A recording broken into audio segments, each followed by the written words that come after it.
नमस्कार दोस्तों, स्वागत है आपका आपके YouTube channel education time ET पर। यहाँ पर हम जनरल साइंस में बायोलॉजी पढ़ रहे हैं। बायोलॉजी के पिछले लेक्चर में हमने कोशिका संरचना के बारे में पढ़ा था। आज भी हम कोशिका संरचना के बारे में आगे पढ़ेंगे। कल हमने पढ़ा था कोशिका की संरचना कैसी होती है, मतलब कोशिका कितने भागों से मिलकर बनी होती है। किससे बनी होती है? कोशिका झिल्ली, कोशिका द्रव्य और केंद्रक। कल हम लोगों ने कोशिका झिल्ली और कोशिका द्रव्य के बारे में पढ़ लिया था दोस्तों, ठीक है। आज अपन को केंद्रक के बारे में पढ़ना है, लेकिन केंद्रक के बारे में पढ़ने पहले कल का अपन थोड़ा रिवीजन कर लेते हैं। कोशिका झिल्ली क्या होती है? कोशिका झिल्ली क्या होती है? एक कोशिका के चारों ओर एक बहुत पतली मुलायम परत होती है, आवरण होता है दोहरी झिल्ली के रूप में। उसी को अपन क्या कहते हैं? कोशिका झिल्ली कहते हैं। कोशिका झिल्ली का कोशिका भित्ति। कोशिका भित्ति किसमें पाई जाती है? पादपों में। कोशिका झिल्ली अपनी जंतु में पाई जाती है। पादपों में कोशिका भित्ति भी पाई जाती है, जो बाहर की साइड दृढ़ आवरण होता है, उसे अपन कोशिका भित्ति कहते हैं। उसके बाद अपन आए थे अपने कोशिका द्रव्य के पास। कोशिका द्रव्य क्या है? जीव। कोशिका द्रव्य को क्या अपन जीव द्रव्य भी कहते हैं, जो कहाँ पाया जाता है? कोशिका भित्ति और केंद्रक के बीच में पाया जाता है, ठीक है दोस्तों।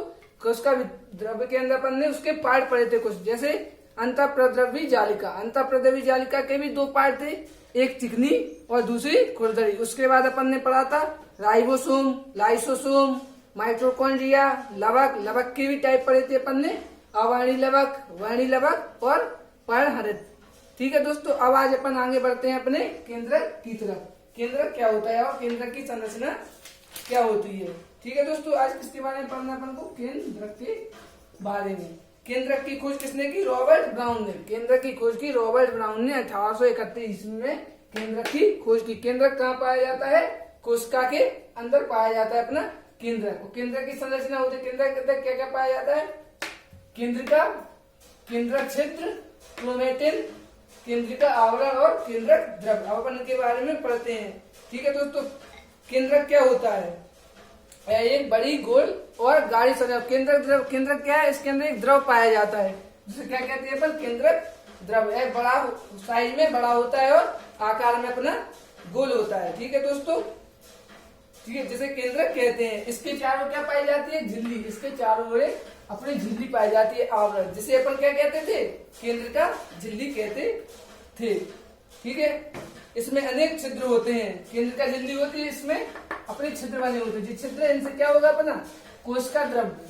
कोशिका द्रव्य था अपना, कोशिका झिल्ली थी, उसके बाद अपना कोशिका द्रव्य आया था। तो केंद्रक के अंदर अपना क्या है? केंद्रक द्रव्य। तो इन छिद्रों के द्वारा क्या होता है? अपने केंद्रक छिद्रों के द्वारा कोशिका द्रव्य और कोशिका द्रव्य और केंद्रक द्रव्य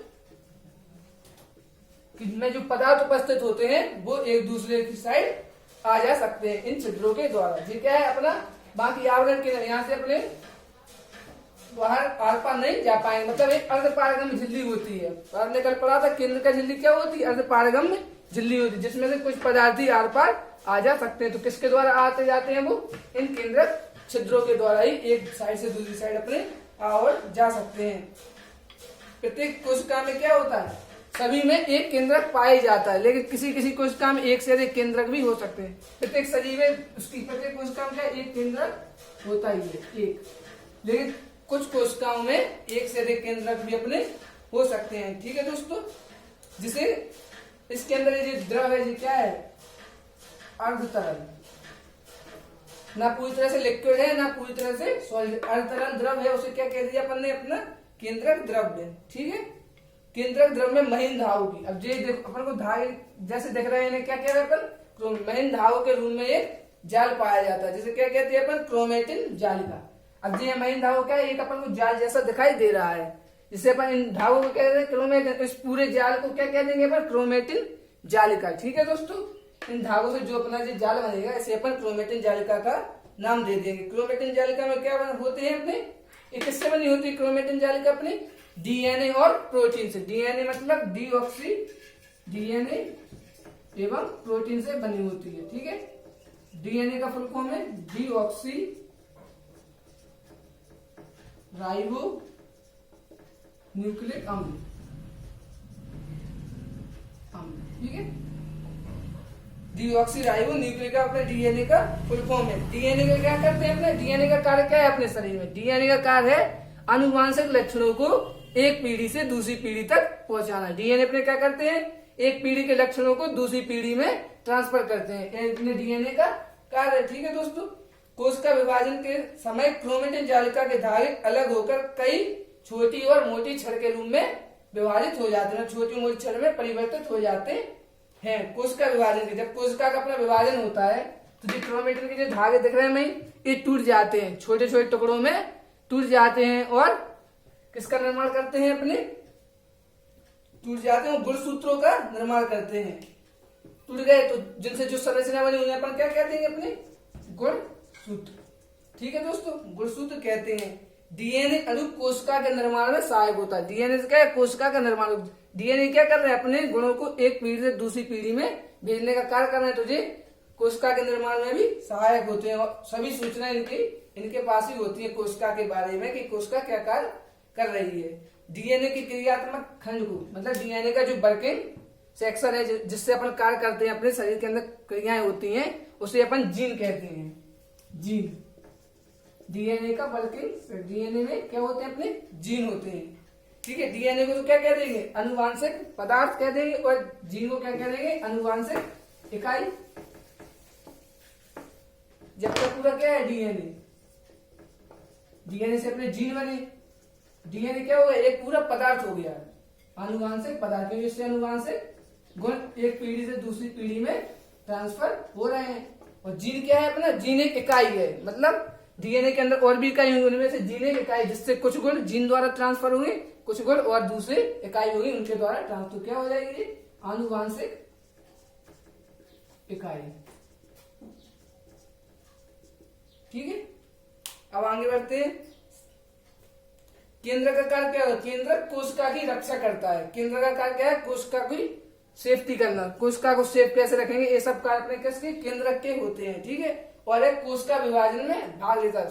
सबसे महत्वपूर्ण है कि ये कोशिका विभाजन में भाग लेता है, सबसे ज्यादा कार्य इसका कोशिका विभाजन के अंतर्गत होता है। ठीक है दोस्तों, अब आगे बढ़ते हैं। और सबसे इम्पोर्टेंट है, कोशिका के जितनी भी क्रियाएं होंगी, चाहे वो रासायनिक हो, उपापचयी हो, या जो भी क्रियाएं होती हैं, उन सबका मेन क्या होता है, केंद्रक होता है। केंद्रक में ही वो क्रियाएं अपनी संपन्न होती हैं, नियंत्रित होती हैं। ठीक है दोस्तों,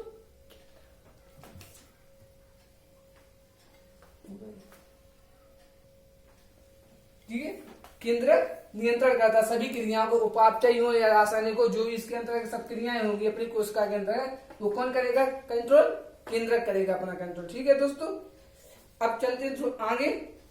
इसका कारण क्या है, प्रोटीन संश्लेषण, आरएनए का निर्माण भी यही करता है। आरएनए उत्पन्न कहाँ पे हो गए, अपने केंद्रक के अंदर, केंद्रक है इसके अंदर अपने आरएनए का भी निर्माण होता है, जो क्या करते हैं, अपने प्रोटीन संश्लेषण। प्रोटीन संश्लेषण कहाँ होता है, अपना राइबोसोम में, कल अपन पढ़ ही चुके हैं। राइबोसोम के अंदर अपना प्रोटीन संश्लेषण होता है, किसके द्वारा, आरएनए के द्वारा। आरएनए कहाँ बनते हैं, ये अपन पता होगा, आरएनए कहाँ बनते हैं, अपने केंद्रक के अंदर होते हैं। आरएनए का फुल फॉर्म है राइबोक्सी न्यूक्लिक एसिड। ठीक है, डीएनए का deoxy ribo nucleic acid, RNA का राइबोक्सी न्यूक्लिक, ये एग्जाम में पूछे जाते हैं इनके फुल फॉर्म। ठीक है, केंद्रक के अंदर, केंद्रक द्रव में एक छोटी गोलाकार अंडाकार रचना पाई जाती है, जिसे केंद्र का क्या है, गोलाकार या अंडाकार। इसकी संरचना कैसी हो सकती है, या अपनी गोलाकार होगी या फिर अंडे के शेप की होगी, थोड़ी चपटी सी, उसे अपन क्या कहते हैं, केंद्र का। ये कहाँ पाई जाती है, अपने केंद्रक के अंदर। ठीक है, अब आगे बढ़ते हैं। प्रत्येक जीव में या प्रत्येक कोशिका में एक पाया भी जा सकता है और नहीं पाया जा सकता। सक्रिय कोशिकाएं हैं तो इनके अंदर इसकी उपस्थिति अनिवार्य नहीं है, हो भी सकता है और नहीं भी हो सकता है। लेकिन सक्रिय स्रावी कोशिकाएं होती, कोशिका की टाइप, एक सक्रिय कोशिका है और दूसरी सक्रिय स्रावी कोशिका है, उसके अंदर अपने एक से अधिक केंद्रिका भी पाई जा सकती है। ठीक है दोस्तों, कोशिका विभाजन में केंद्रिका का विशेष महत्व है। कोशिका में अपना क्या भाग ले रहा था पहले, केंद्रक के अंदर क्या है, केंद्रिका, इसका सबसे विशेष कार्य है। केंद्र पूरा अपना कोशिका विभाजन में भाग लेगा, पर उसमें केंद्रिका क्या रहेगा, विशेष महत्व रहेगा, यह ज्यादा कार्य करेगा कोशिका विभाजन के टाइम पे, अपने ज्यादा चीजों में यूज होगा। केंद्रिका में आरएनए का संश्लेषण होता है। अपन ने पढ़ लिया केंद्रक के अंदर आरएनए उत्पन्न हो रहा है, पर आरएनए का संश्लेषण कहाँ पे, मतलब मेन कहाँ पे पता, केंद्रक के अंदर भी और केंद्रिका के अंदर अपना उत्पन्न हो रहा है। नॉर्मली अगर आए कि कहाँ पे उत्पन्न होता है केंद्रक में, अगर केंद्रक के अंदर भी पूछा जाए कि अपना आरएनए कहाँ पर बनता है, तो केंद्रक के अंदर जो केंद्रिका होती है गोलाकार या अंडाकार शेप की, वहां पर अपना बनता है आरएनए। ठीक है, अब आगे चलते। एक सामान्य कोशिका केंद्रक में गुणसूत्र महीन, लंबे या कुंडली रूप में होते हैं। कोशिका विभाजन के समय इस पर दिखाई, वैसे ये दिखाई नहीं देते। गुणसूत्र कैसे होते हैं? महीन, लंबे और कुंडली के रूप में, मतलब ऐसे कुंडली के रूप में अपने होंगे। ठीक है, गुणसूत्र वैसे नॉर्मली वाले कैसे होते हैं? अपने बेलन के साइज के, बेलनाकार होते हैं, जैसे ऐसे। ठीक है, बेलनाकार होते हैं। ठीक है, अब आगे बढ़ते हैं। प्रत्येक जीव की कोशिकाओं के केंद्रक में पाए जाने वाले गुण, ये सबसे इंपॉर्टेंट है। कोई भी जीव है उसके अंदर गुणसूत्रों की संख्या निश्चित है पहले से, उस जीव के अंदर इतने ही गुणसूत्र अपने पाए जाए। प्रत्येक जीव के अंदर गुणसूत्रों की संख्या पहले से ही निर्धारित है कि मनुष्य है तो मनुष्य के अंदर कितने जोड़ी गुणसूत्र होते हैं? 23 जोड़ी, और क्वांटिटी में 46। एक जोड़ी में 2 गुणसूत्र होते हैं, तो 23 जोड़ी में कितने हो जाएंगे? 46। ये सभी के अंदर अपने फिक्स हैं। तो क्या करें? मनुष्य में 23 जोड़ी। ठीक है, मतलब 46 गुणसूत्र। गुणसूत्र को इंग्लिश में क्रोमोसोम कहते हैं। ठीक है, ड्रोसोफिल मछली होती है, उसमें कितने होते हैं? 4 जोड़ी, मतलब 8। ठीक है, और आलू क्या है? पादप कोशिका है, इसके अंदर पादप कोशिका। आलू क्या है? पादपों में। तो आलू के अंदर कितने होते हैं अपने? 24 जोड़ी, मतलब 48। टमाटर, मटर, टमाटर में कितने होते हैं? टमाटर में होते हैं 24 गुणसूत्र, मतलब 12 जोड़ी। ठीक है, और मटर में कितने होते हैं अपने? 20। मटर नहीं, मक्का में होते हैं 20 या 10 जोड़ी, 20 गुणसूत्र। ठीक है, एक जोड़ी में 2 गुणसूत्र, तो इस जोड़ी में 46 गुणसूत्र हो गए अपने। ठीक है, इन गुणसूत्र एक समान होते हैं। एक जोड़ी में जो गुणसूत्र होते हैं वो आपस में समान होते हैं, इसीलिए इनको क्या कहते हैं? समसूत्री गुणसूत्र भी अपन कहते हैं, या समभाजी भी कहते हैं, क्योंकि इनके गुण कैसे हैं? समान है। ठीक है दोस्तों, आज के लेक्चर यहीं पर समाप्त होता है। केंद्रक के बारे में अपन ने आज पूरा पढ़ा। केंद्रक की संरचना कैसी होती है, उसमें क्या पाया जाता है, आरएनए का संश्लेषण कहाँ होता है, आरएनए कहाँ उत्पन्न होता है, डीएनए और प्रोटीन कहाँ बनते हैं, सबके बारे में अपन ने पढ़ा। ठीक है दोस्तों, तो अपन अगले लेक्चर में पढ़ेंगे कोशिका विभाजन के बारे में। अगर आपको आज का वीडियो पसंद आया हो तो चैनल को लाइक, शेयर और सब्सक्राइब करें तथा बेल आइकन को दबाएं। ठीक है दोस्तों, नमस्कार।